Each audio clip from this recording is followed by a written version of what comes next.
Sejarah Islam yang hilang, menelusuri kembali kejayaan Muslim pada masa lalu. Bagian pertama, Arab pra-Islam. Dataran Hijaz yang bergunung dan kering bukanlah lingkungan yang memberikan kehidupan yang cukup.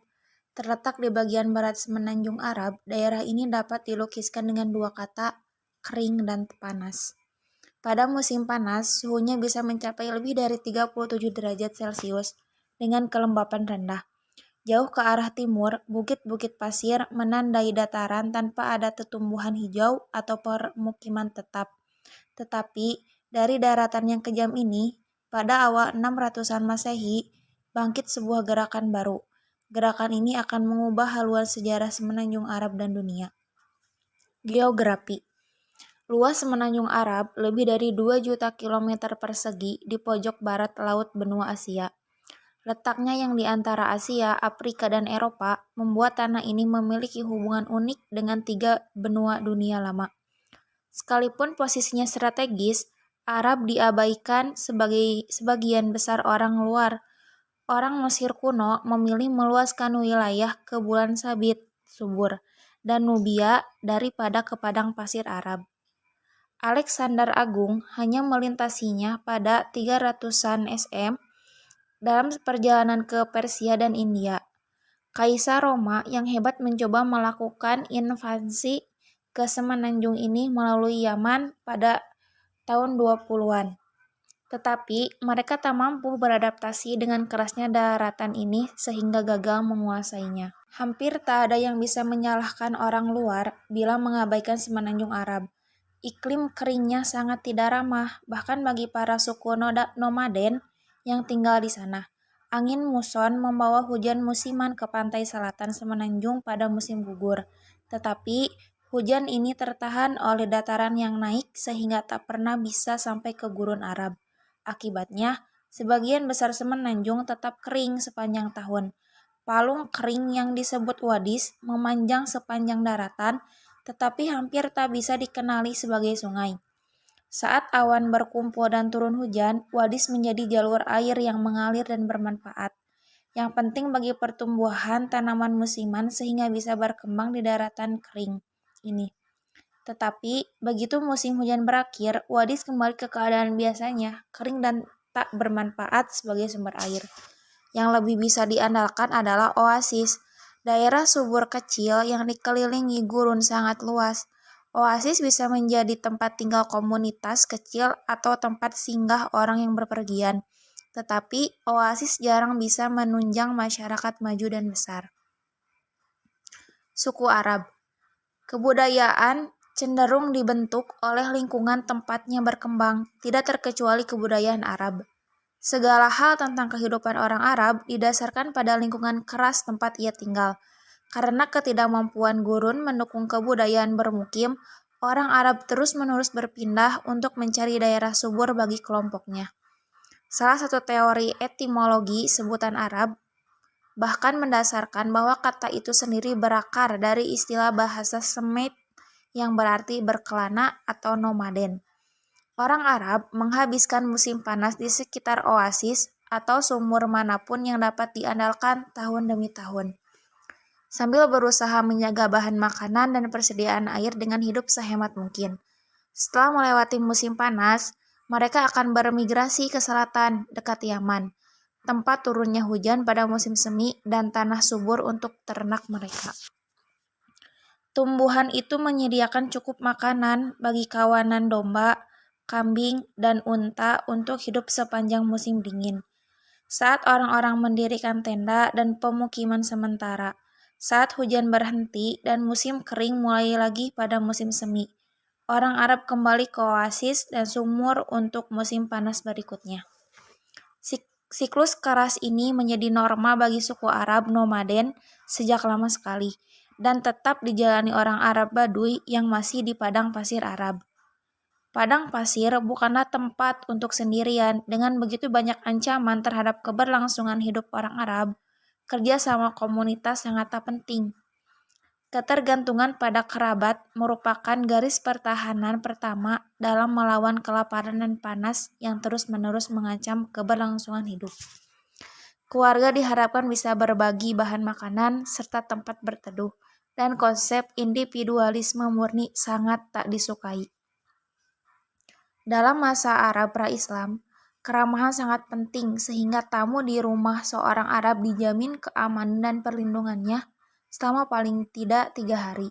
Bahkan sebelum ditanya mengapa ia datang ke sana, tradisi ini selanjutnya diperkuat oleh Nabi yang menyatakan seorang tamu berhak dijamu selama 3 hari. Keluarga dan sampai tingkat tertentu suku menjadi unit terpenting dalam masyarakat Arab.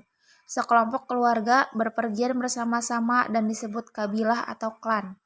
Beberapa klan membentuk suku yang dipimpin seorang kepala suku yang disebut Syekh. Identitas dan asal suku sangat penting dalam dunia Arab pra-Islam. Anggota suku akan mendapat perlindungan, dukungan, dan kesempatan ekonomi. Suku-suku akan berperang untuk mempertahankan salah satu anggotanya, dan perang suku yang mengerikan umum terjadi sebelum datangnya Islam. Persaingan memperebutkan tanah, berumut, dan kawanan ternak kerap membawa suku-suku pada perang yang menghancurkan, yang bisa berlangsung bertahun-tahun dan memakan banyak korban. Bagi orang Arab, perjuangan hidup itu harus terus-menerus dilakukan, baik melawan manusia maupun alam.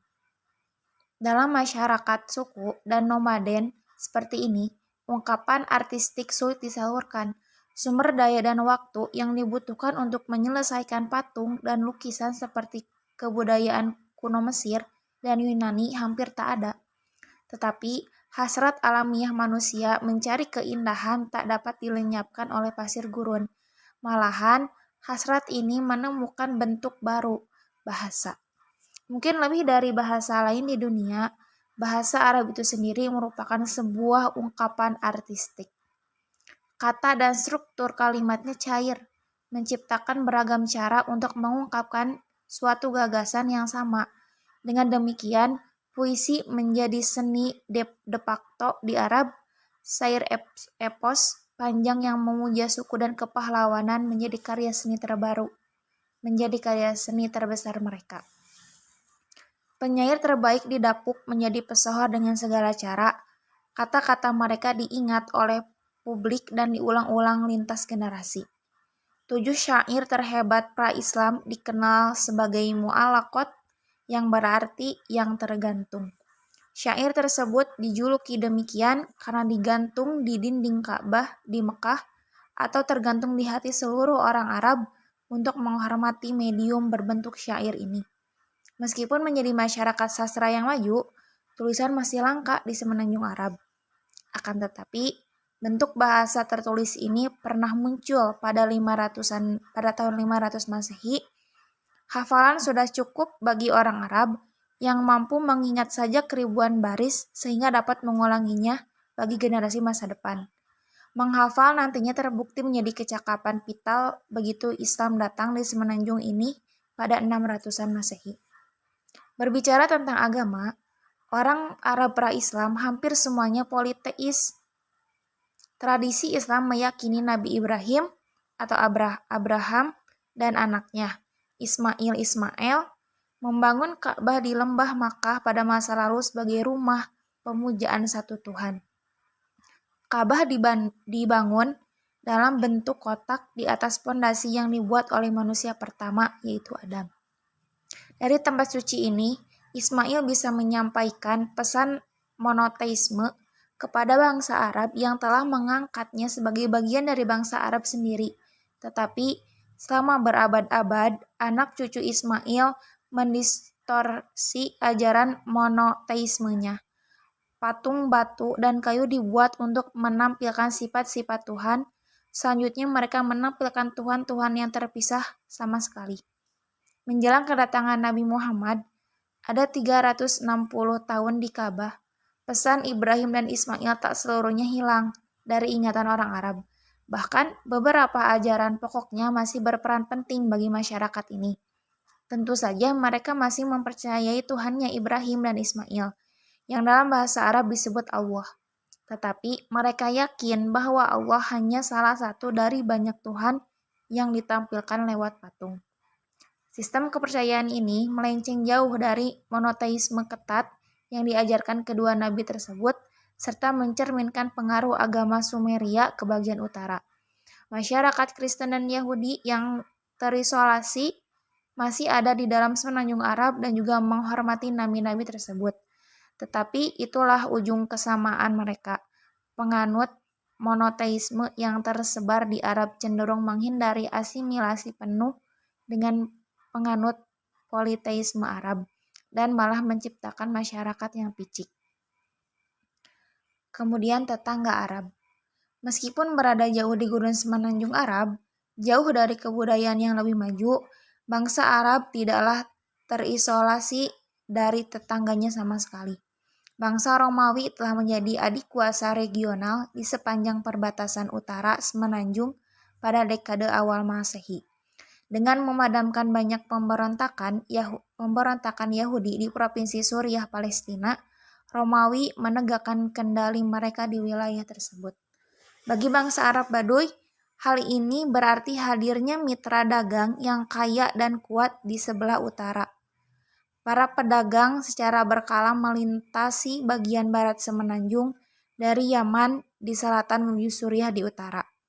Dengan memperdagangkan barang-barang dari tempat-tempat jauh seperti India dan Italia, bangsa Romawi sudah puas bertahan di daerah yang lebih ramah dan familiar di bulan sabit, subur, dan membiarkan bangsa nomaden Arab melanjutkan perdagangan ke daerah-daerah yang lebih jauh. Di sebelah timur Laut Arab terdapat Plato Iran. Kebangkitan dinasti Sasanid di Persia pada 200-an Masehi menghadirkan persaingan panjang antara Romawi dan Persia yang akan berdampak kepada bangsa Arab. Batas antara dua kekaisaran besar ini berubah-ubah, tetapi biasanya ada di gurun Suriah, semenanjung Arab sebelah utara. Baik Romawi maupun Persia berusaha untuk mendapatkan keunggulan dengan memanfaatkan suku-suku Arab, biasanya yang telah memeluk agama Kristen sebagai wakilnya. Bersemangat memanfaatkan konflik ini untuk kepentingan sendiri, persekutuan dua suku Arab pun berkembang menjadi negara sekutu demi kekuatan besar. Penguasa Ghassanid mendirikan kerajaan dalam bentuk yang sekarang terdiri atas Yordania, Suriah, dan Palestina. Kerajaan itu berfungsi sebagai penyangga bagi kekaisaran Romawi. Dengan cara yang sama, Laksmid mengontrol Mesopotamia Selatan dan melayani Persia. Kedua ajaran Arab ini sangat dipengaruhi oleh majikannya, yang menghabiskan banyak dana untuk mempersenjatai daerah taklukannya dalam menghadapi musuh. Tetapi, peperangan yang terus-menerus terjadi secara perlahan melemahkan seluruh pihak. Menjelang awal 600-an, Romawi dan Persia kelelahan akibat perang berpuluhan tahun dan bersembunyi di balik kekuatan militernya. Ghassanid dan Lakhmid juga merasakan tekanan perang karena mereka hanya pion dalam konflik berkepanjangan ini. Tetapi kebanyakan suku Arab menghindari konflik eksternal di antara kedua kekuatan imperial tersebut. Mereka lebih tertarik melanjutkan perdagangan yang menguntungkan dengan dua kekaisaran tersebut daripada membantu memutuskan pemenangnya. Di sebelah selatan semenanjung terdapat kerajaan Aksum yang kuat di Abyssinia, Ethiopia sekarang ini. Berada di pegunungan Abyssinian, Aksum adalah negara perdagangan kuat yang menghubungkan kerajaan-kerajaan di pedalaman Afrika, rute laut Samudra Hindia, dan bagian selatan semenanjung Arab. Sebagai tempat persimpangan perdagangan, Aksum berpengaruh besar pada pedagang Arab yang berdagang dengan orang Aksum di Yaman. Seperti halnya Romawi, Aksum adalah kekaisaran Kristen yang bersitegang dengan Persia dalam beberapa kejadian. Pengendalian perdagangan melalui Yaman merupakan sumber konflik tanpa henti karena kedua belah pihak berusaha menjadikan para pemimpin lokal sebagai pengikutnya. Dalam globalisasi dunia yang meningkat pada awal 600-an, bangsa Arab sadar akan keberadaan para tetangga mereka dan terpengaruh oleh peristiwa-peristiwa yang terjadi di luar semenanjung Arab. Menjadi persimpangan tiga negara besar menyebabkan mereka mafhum akan politik internasional dan memiliki keahlian memanfaatkan persaingan demi keuntungan mereka. Meski tidak di lokasi